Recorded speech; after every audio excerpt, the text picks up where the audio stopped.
we get this question all the time, and we decided, since we get this question all the time, we wanted to make a video about it. And that is, how did you guys get together? What's your story? So, I was born in Fort Polk, Louisiana. That's not when we met. But that's one of the best parts of the story, because if that part didn't happen, then you wouldn't be experiencing all of this. So basically, when we were in 7th and 8th grade, I was in 7th grade, and yours truly was in 8th grade. Young man, older woman. Boy, be quiet. We knew each other in orchestra, and then we eventually merged over to chorus, and he followed me my whole high school, middle school and high school career. I joined a group called Showstoppers. Angel was already in that group from the year before. It was this really awesome like show choir that they had at our school. Yes. And so that was a really fun time for us. Yes, we would travel, and it was basically like a Broadway group. So we would put a big show together with dancing, singing, and a little bit of acting. And I remember there was this one song that Miss Turner gave us that she wanted us to sing, and it was called "When I Fall in Love." When I fall in love, it will be forever. I'll never give my heart. That was when I put my black run in there. I used to go, my heart. Everybody be like, woo! But we could not get through that song without cracking We would up. be busting out laughing. They would get so mad at us. I don't think we sang it straight until the show. We didn't. The opening of the show was the first night that we sung it straight through without laughing. It was like the spotlight hit us and we just turned into like... Right, because it was showtime. It was no time to be playing. It was so weird for us to have to sing like about being in love with one another. I had to like sit on his lap. Yeah, it was so uncomfortable at the time. We were like, oh my God, this is horrible. We were singing together in high school, so then we were like, well, let's continue singing together. And so we started a little group with one of our friends from school, but eventually we just all had so many different schedules and everything. It didn't work out. So me and LaRon was like, well, we'll keep singing together. And I don't know if this is before I invited you or after, but me and LaRon had a really intimate moment where I shared stuff with him that I hadn't told anybody my whole life. It was just bottled up inside of me, and I told him. And in my mind, I didn't know how he was going to take what I told him. Because, when you have those deep, dark secrets, you think that everybody's going to think you're just this horrible, disgusting person if you share it. So in my mind, I'm like, he's going to stop being my friend. But he didn't. He wound up sharing his story with me. I shared first. You did? Yeah, I came to the house because I was the stuff bottled up. That is right. You came over to my house. Yeah. And that made me vulnerable enough to share my stuff with him. That's right. I was the one that was like, listen, I got some things going on. I had some things going on. And then I was at a crossroads of trying to get my life back on track. And I feel like that was a nice little push for me when he came over and he was just really vulnerable with me. And then I could be vulnerable with him. And then that opened up a whole nother level to our friendship. Because I'm like, well, he know everything about me now. Can't nobody surprise him. Yeah, we made sure. I remember there was one conversation we had where I was like, okay, so I think 99% of the stuff about me. And then he was like, well, what's the 1%? And I was like, well, all right, well.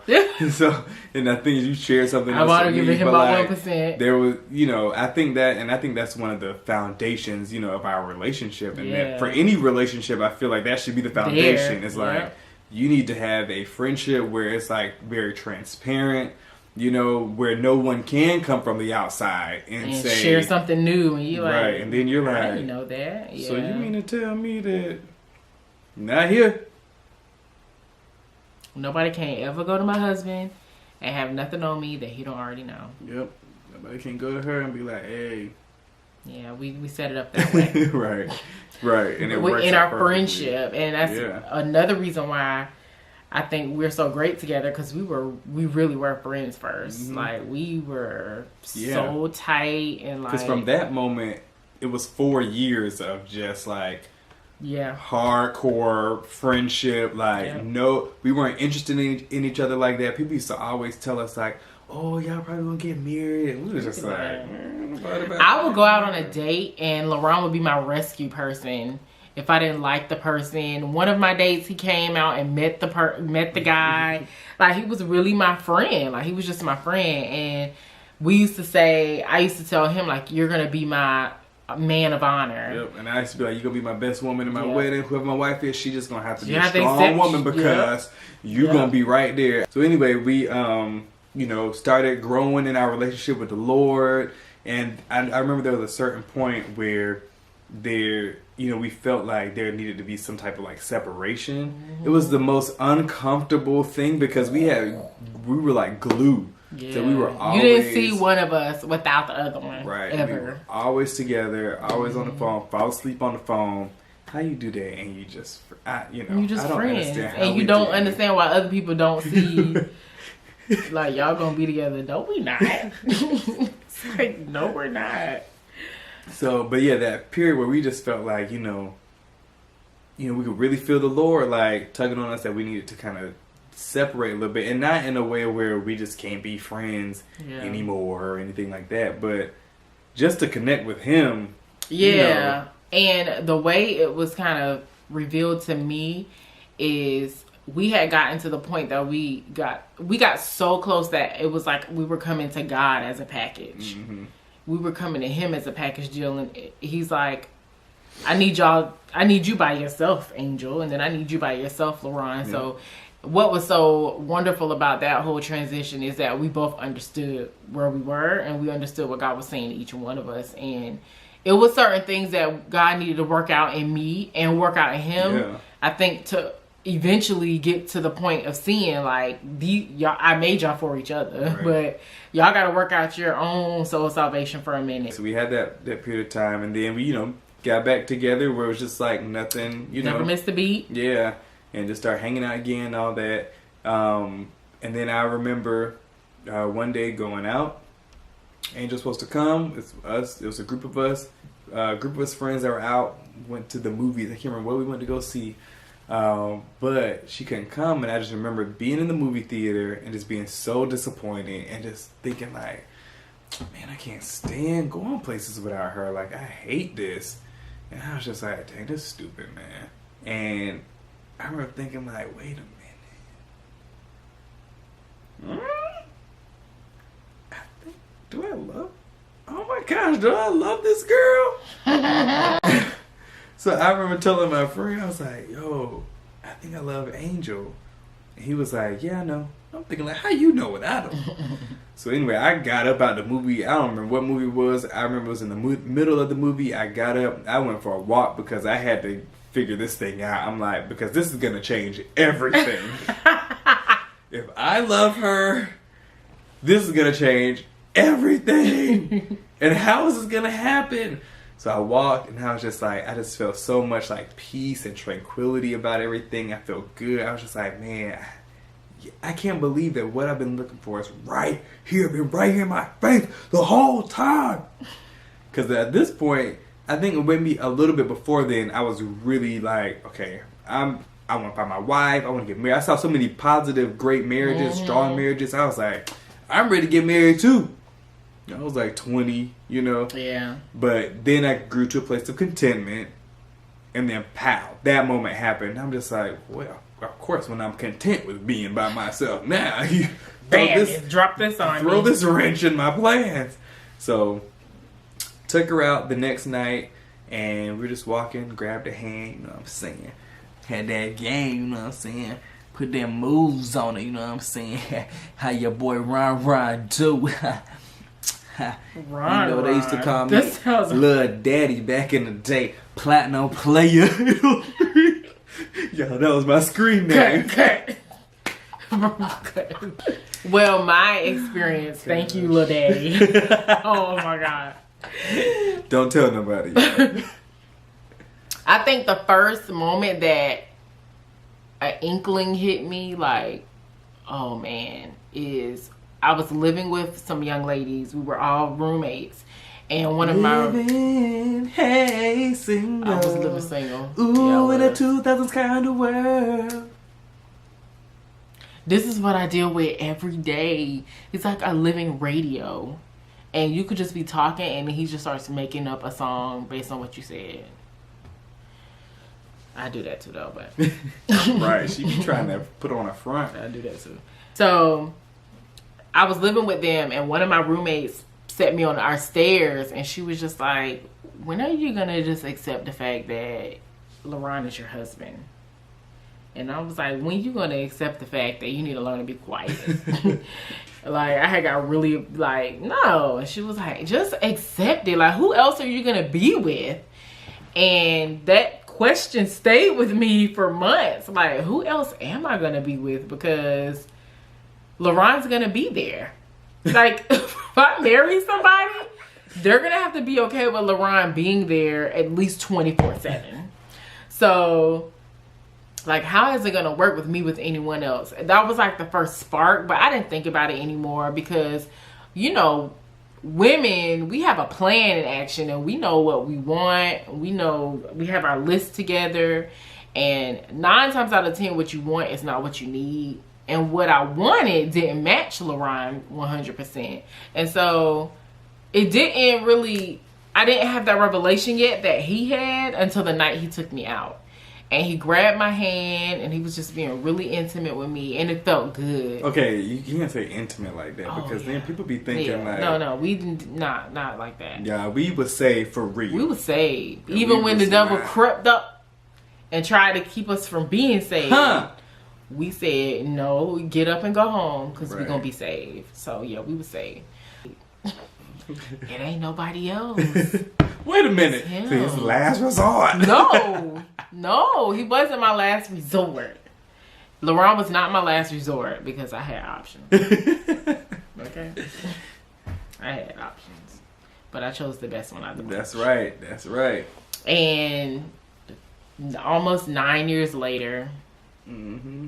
But I think that was very key what you were saying as far as like how sometimes what you want is not what you need. Yeah. Like if everybody could grasp that, not even just with a relationship, but just in general. Platonic, professional relationships, what you want is not always what you need. Sometimes people are trying to go after things that they're not even supposed to be going after, but it's like, I want that because everybody else has that, so I feel like I'm supposed to have that too, so let me go after that, and then that's not even meant for you, and you get it and you get disappointed.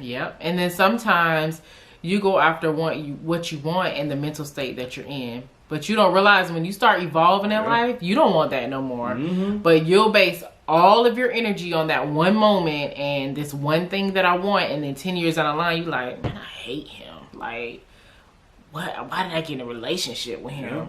Because people evolve, and that's why I think, you know, a connection and a friendship is important, but destiny is important. That's why I honestly think God ordains a marriage. Like, he ordains who's for you before you get here. And that hence the term soulmate.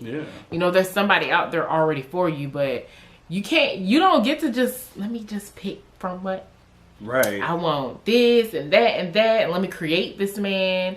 And then that's what some of us do too, is we try to create a person into what we want or what we think we need. And that doesn't work either, because that person's only designed to be themselves. So I love our story because it's not the normal, you know, I saw him across the room and had to have him.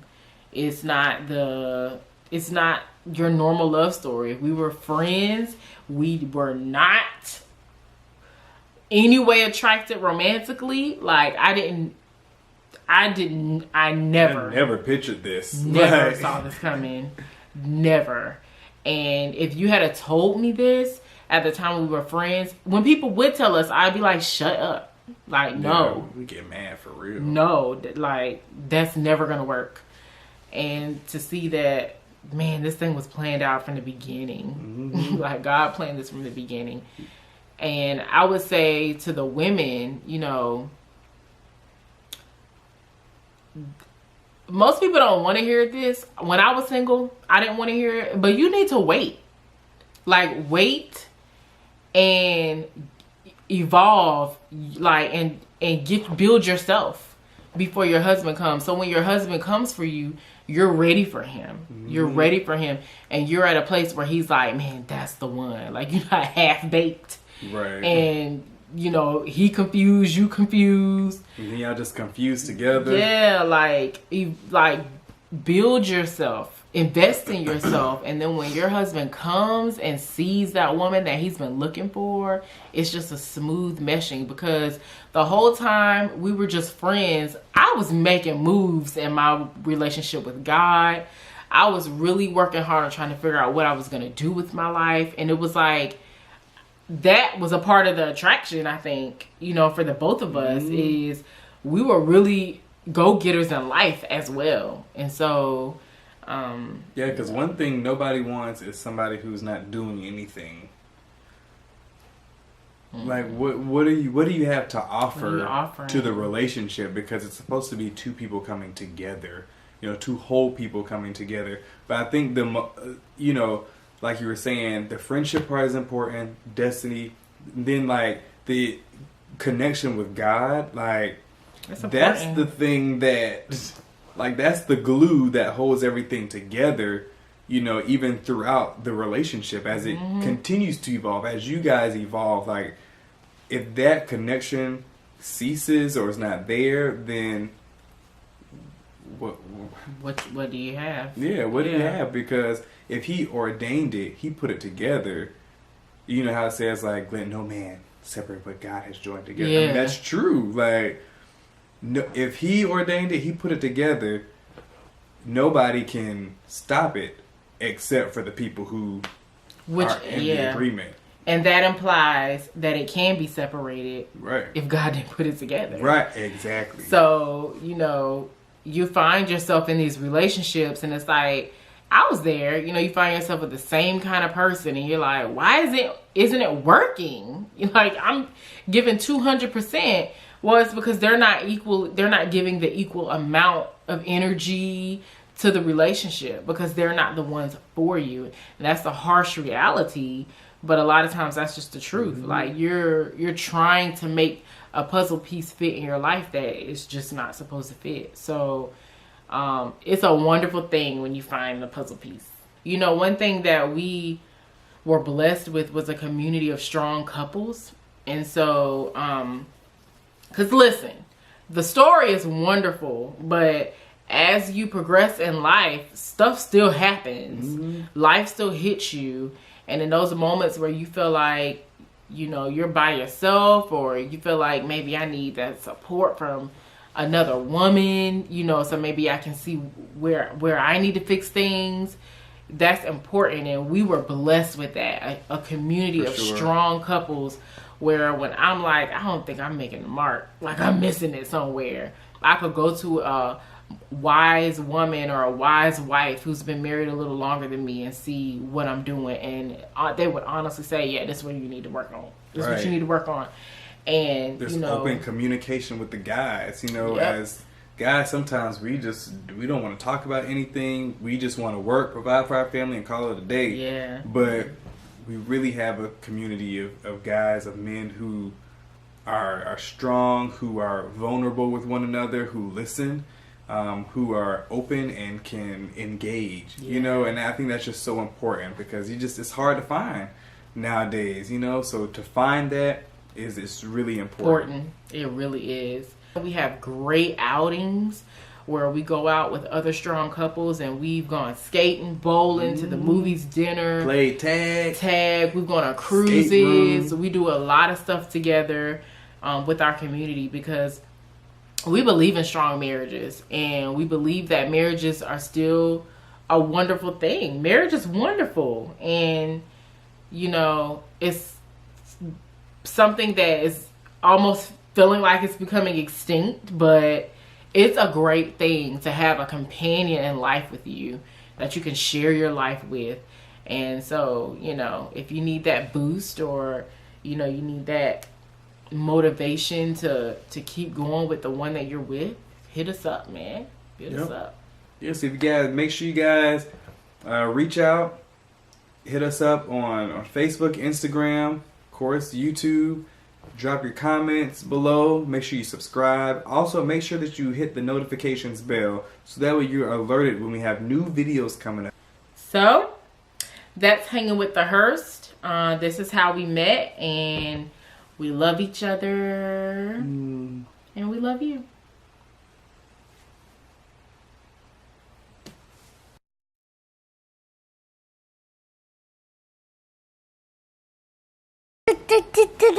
Baby shark, Bobby shark, Bobby shark, Bobby shark, Bobby shark, Bobby shark.